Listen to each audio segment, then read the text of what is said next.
Salut à tous et bienvenue sur le travail de l'ombre.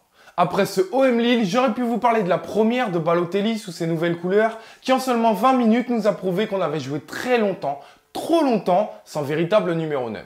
Ou j'aurais pu vous parler du duo Strootman-Lopez qui enchaîne les bonnes performances, ou encore de ce podium qui, au fil des journées, ne cesse de s'éloigner. Mais j'ai choisi de m'attarder sur Nemanja Radonjic.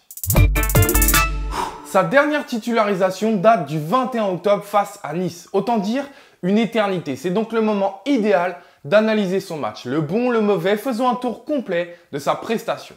On le sait, sa force première, c'est sa vitesse. Elle va lui permettre à la fois de déborder l'équipe adverse pour apporter des centres, comme de plonger dans le dos de celle-ci. Défensivement, elle va permettre de récupérer des coups précieux, comme ici par exemple, suite à un corner de notre part où les Lillois se projettent très vite en contre. Et puis j'ai senti un joueur très impliqué, notamment sur ses tâches défensives où il suivait chaque fois de près les appels de son latéral. Un joueur très concerné, notamment sur les consignes de son coach, qu'on sent qu'il a respecté de manière minutieuse. Un joueur qui a tenté de combiner à multiples reprises avec ses partenaires. Et enfin un joueur plutôt à l'aise dans la zone de vérité. Évidemment, en premier, on pense à son but refusé. C'est vrai, parce que d'une part, il est là, présent dans la surface et au bon endroit. Et d'autre part, parce qu'elle n'est pas si simple qu'elle n'y paraît à mettre, avec cet enchaînement pied droit, pied gauche, et il y est parvenu. Mais pas que, je pense également à ses déplacements comme celui-ci. Ou, si le ballon n'est pas dévié par le défenseur lillois, Radonjic se retrouve avec une nouvelle possibilité de marquer. Celui-ci aussi qui ne m'a pas échappé, regardez. De par son appel contre appel, il se débarrasse complètement de son marquage. Premier point. Deuxième point, il va dans la zone parfaite, celle qui le met à distance maximale de chaque adversaire. Ce qui lui permet, s'il est trouvé par le centreur, d'avoir le temps et la place de pouvoir ajuster au mieux sa frappe. Malheureusement, Thauvin ne le trouve pas, mais j'ai adoré ce déplacement. Oui, mais voilà, même s'il y a un certain nombre de points positifs, il y a du négatif et pour ça, pas besoin de creuser beaucoup, il suffit de regarder ses statistiques. Radonjic sur ce match, c'est seulement 30 ballons joués, 14 de perdus, seulement 2 centres, aucun de réussi.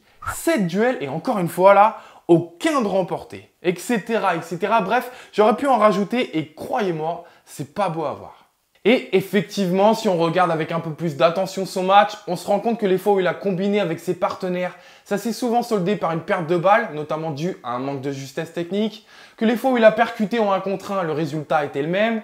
Et puis, ses appels sont souvent assez stéréotypés, linéaires, sans rupture, sans changement de direction. Et oui, finalement, l'appel contre appel que je vous ai montré tout à l'heure, c'est un petit peu l'exception et c'est pour ça que je l'ai d'ailleurs adoré et souligné. Et défensivement, on va se rendre compte finalement que même si le travail et le cœur y est, il y a souvent des erreurs qui auraient pu nous coûter cher. Heureusement, ici, les Lillois n'ont pas su en profiter. Et malheureusement, ce n'a pas toujours été le cas, notamment sur les 2 buts qu'on encaisse. Et oui, il est là et il y joue un rôle, regardez.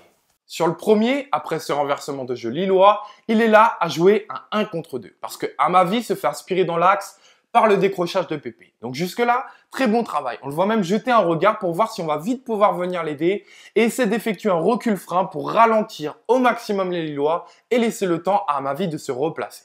Malheureusement, ça va bien trop vite et il poursuit donc son effort en tentant d'enfermer le Lillois avec une prise à 2. Oui, mais voilà, voyant Amavi aller au duel, il relâche un peu son effort, ce qui lui fait perdre les quelques mètres précieux qui lui auraient peut-être permis de pouvoir récupérer le coup après que Amavi se soit fait éliminer. Alors attention, ne me faites surtout pas dire ce que j'ai pas dit, Amavi est évidemment le premier fautif. Luis Gustavo également avec son intervention non maîtrisée. Mais si on pousse l'analyse et le détail un peu plus loin, on se rend compte que Radonjic est dans le coup, qu'il est concerné et qu'il n'est pas forcément irréprochable. Et puis le problème, c'est que ça ne s'arrête pas là. Il y a ce second but qu'on encaisse qui fait suite à un corner de notre part. Le ballon est dégagé par les Lillois et à la retombée qui se trouve là, le Serbe. Et là, gros danger dans la transition et la possibilité de contre. Donc, faut surtout pas se rater. Sauf que, d'abord, il refuse le duel aérien, première erreur. Deuxième erreur, voyons le Lillois se rater ou, en anticipant se rater vu qu'il refuse le duel, il doit parvenir à contrôler le ballon avant qu'il rebondisse. Enfin, troisième erreur, lorsque le ballon retombe, il faut s'imposer dans le duel ou obtenir une faute ou, au pire, faire faute. Mais ne surtout pas laisser le ballon en vie et aux Lillois pour leur offrir ce contre. Un contre qui fait mal, puisque vous connaissez la suite, c'est l'action du break pour les nordistes. Alors oui, Radonjic a montré des choses intéressantes, il est plein de promesses, diront certains. Pour moi, impossible de le juger en l'ayant vu si peu. Parce que même s'il y a eu des bonnes choses, il y en a eu des mauvaises. Beaucoup de déchets techniques, d'approximations et surtout des erreurs qui coûtent très cher. Bref, il y a encore énormément de travail et de progrès à faire. En revanche, pour ça, il faut du temps de jeu. Alors doit-on lui accorder? Voilà, je vous dis à très vite pour une prochaine analyse sur le Phocéen et allez l'OM.